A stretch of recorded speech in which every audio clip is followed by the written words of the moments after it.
నమస్తే, welcome to our channel. నేను మీ పద్మావతి. ఈ రోజు మనతో పాటు ప్రముఖ ఆధ్యాత్మికవేత్త మరియు జ్యోతిష్య పండితులు జయేష్ శర్మ గారు ఉన్నారు. మరి ఆయనతో మాట్లాడి ఉగాది నుంచి ఉగాది వరకు మీన రాశి వారికి ఎటువంటి ఫలితాలు ఉండబోతున్నాయని తెలుసుకునే ప్రయత్నం చేద్దాం. మరి మీరు కూడా వీడియోని ఎక్కడ కూడా స్కిప్ చేయకుండా పూర్తిగా చూసేయండి. నమస్కారం గురువు గారు. నమస్కారం అమ్మా.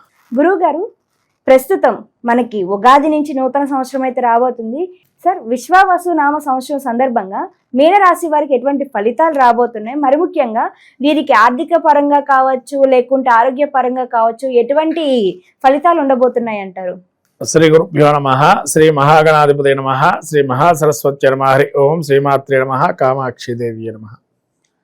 మా ప్రేక్షకులందరికీ విశ్వావసునామ సంవత్సరం శుభాకాంక్షలు. మనకు ఈ విశ్వావసునామ సంవత్సరంలో మీన రాశి యొక్క ఫలితాలు చూస్తే మొదటిగా మనం పూర్వభాద్ర నక్షత్రము 4వ పాదం దానిలో ఉంటుంది. ఉత్తరాభాద్ర నక్షత్రం 4 పాదాలు, రేవతి నక్షత్రం 4 పాదాలు మీన రాశిలోవి. మరి మీన రాశి వారికి ఆదాయ వ్యయాలు చూసినట్టయితే ఆదాయం 5, వ్యయం 5, రాజ్యపూజ్యం 3, అవమానం 1. ఇక్కడ ప్రధానంగా తెలుసుకోవాల్సిన గ్రహస్థితి కూడా ఏంటయ్యా వీళ్ళది అని అంటే, మీన రాశికి ప్రస్తుత కాలము ఈ ఉగాది సమయంలో జన్మంలో శని సంచారం చేస్తున్నారు. అట్లనే జన్మంలో రవి, బుధ, శుక్ర, తర్వాత రాహు ఈ యొక్క గ్రహాలన్నీ కూడా ఉన్నాయి. వీళ్ళకి గురువు 3లో ఉన్నారు, కుజుడు 4లో, అలాగే వీరికి కేతు వచ్చేసి 7లో ఉన్నారు, సంచారం చేస్తున్నారు. చంద్రుడు కూడా వీళ్ళకి దీనిలోనే ఉన్నారు, ఉగాదిలో మీనంలోనే ఉన్నారు.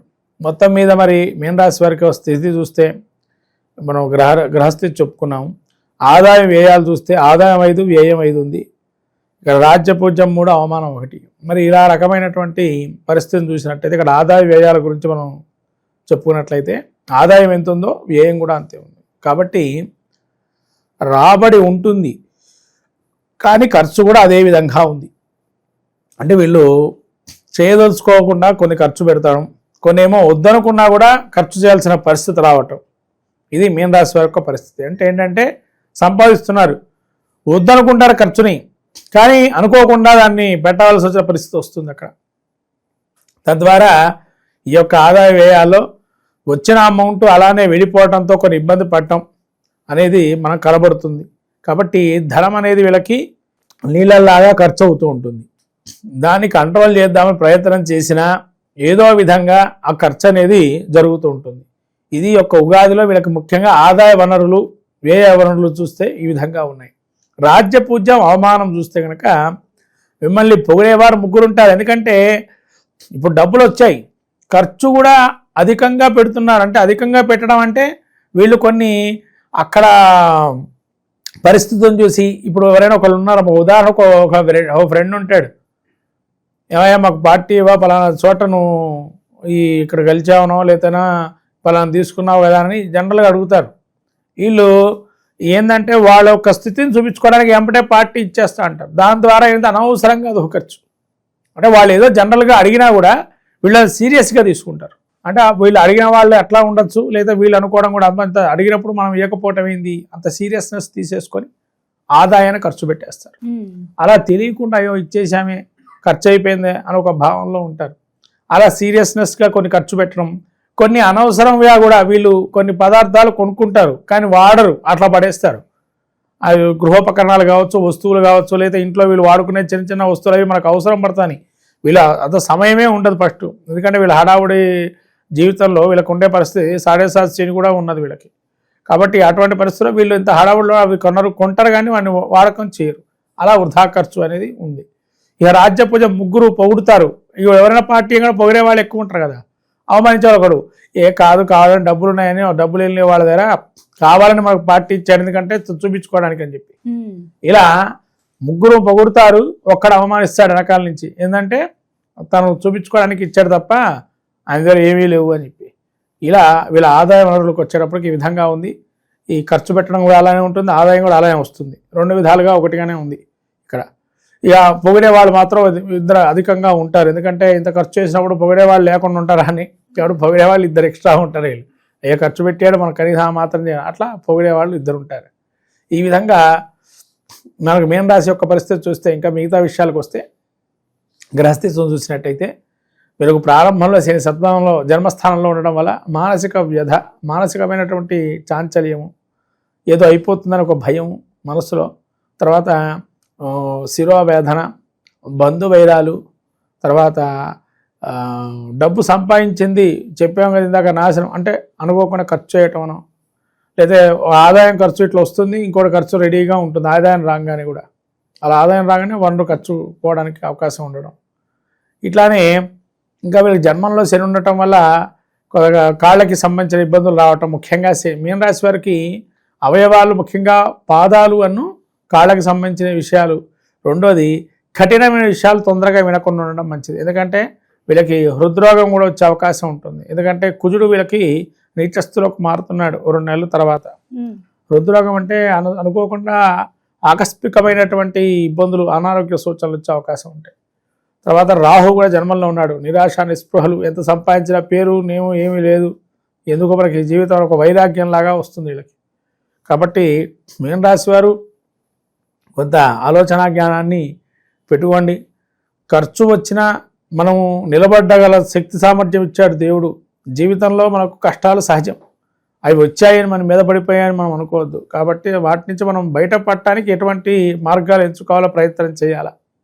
తర్వాత కేతు వీళ్ళకి సప్తమ స్థానంలో ఉన్నాడు, తదుపరి 6వ స్థానంలో ఉంటాడు. కాబట్టి ఇలా పీస్ఫుల్ మైండ్ రావడానికి మీరు ఎక్కడికైనా ప్రదేశాలకు వెళ్ళి కాస్త ఆలోచన జ్ఞానాన్ని పొందండి.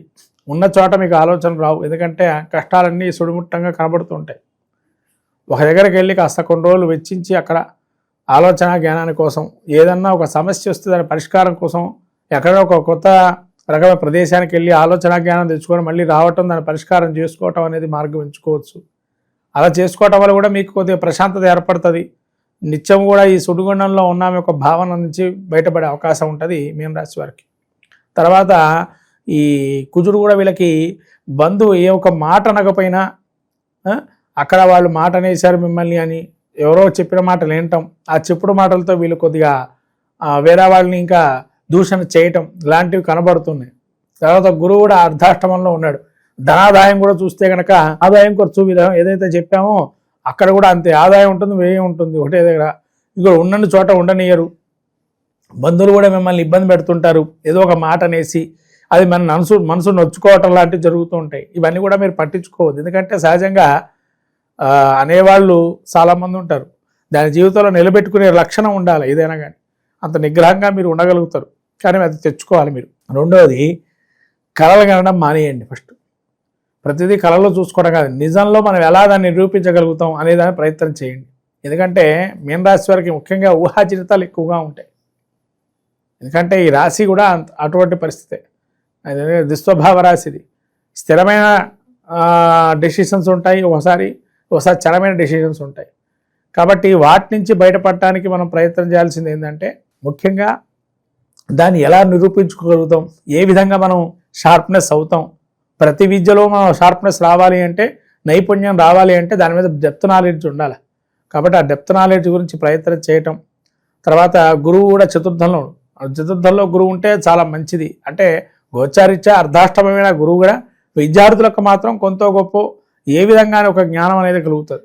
తర్వాత కేతు కూడా వీళ్ళకి 6వ స్థానంలో ఉన్నాడు. కథా కాలక్షేపాలు, పుణ్యక్షేత్ర దర్శనాలు ఇటువంటివి చేసుకోవటం వల్ల కూడా చాలా మంచిగా బాగుంటుంది. తర్వాత రాహు కూడా వీళ్ళకి 12లో ఉంటున్నాడు. నిరాశ నిస్పృహలు చెందద్దు ఏ రోజు కూడా. అయ్యో మనకి రాలేదు అనుకోవచ్చు, రాబోయే రోజులు మనమే అనుకుని ప్రయత్నం చేయండి, ఖచ్చితంగా మీదే గెలుపు. కాకపోతే కొంతకాలం వేచి ఉండాలి. అంటే టైం గురించి అందరూ కూడా కాలం గురించి వేచి ఉండాలి, కాబట్టి వేచి ఉండండి. మొత్తం మీద మీన రాశి వారికి ఈ యొక్క సంవత్సరం పెద్దగా ఇబ్బందికరంగానే ఉంది. ఆదాయం వనరులు ఎన్నో ఉన్నా కానీ రావడం పోవడం జరుగుతుంది. మీ మీద కొద్దిగా భారం పడకుండా ఉంటుంది, అది మాత్రం ఖాయంగా చెప్పచ్చు. కాబట్టి టెన్షన్ పడకండి, వచ్చే వనరులు వస్తుంటాయి, పోయేవి పోతుంటాయి. మీరు సేఫ్ జోన్లో ఉండే ప్రయత్నం చేయండి. అంటే ఆదాయాన్ని ఇంకా ఏ విధంగా ఆర్జించాలో ప్రయత్నాలు చేయండి, తద్వారా ఖర్చుల్ని నిలబెట్టుకునే ప్రయత్నం చేయొచ్చు. కాబట్టి ఇది ఆలోచన చేయాలి. అయితే గురువు గారు కొద్దిగా ఆదాయ విషయంలో కావచ్చు, లేకుంటే మానసికంగా కావచ్చు, కొన్ని ఉడిదుడుకులు అయితే కనిపిస్తున్నాయి. కాబట్టి మరి వీటన్నిటినీ కూడా కొద్దిగా కంట్రోల్లో పెట్టుకోవాలంటే కూడా ఎటువంటి రెమెడీస్ పాటించాలంటారు వీరందరూ కూడా? ముఖ్యంగా మీన రాశి వారికి ఏ రంగంలో ఉన్న వాళ్ళకైనా కూడా ఇబ్బందిగానే ఉంది. కాబట్టి ఏ రంగంలో చూసినా వీళ్ళకి ఇబ్బందికరమైన జీవితమే. కాబట్టి వీళ్ళు ఏం చేయాలంటే కాలభైరవ అష్టకం చదువుకోవటం, ఎక్కడ శనిక్షేత్రాలు ఉంటే దర్శనం చేసుకోవటం, శివారాధన చేయటం. తర్వాత నవగ్రహాలకి అవకాశం ఉంటే కనుక మంచి రోజు పౌర్ణమి రోజునో లేతే ఆదివారం రోజు వీలున్న రోజు నవగ్రహ ధాన్యదానాలు ఇవ్వటం.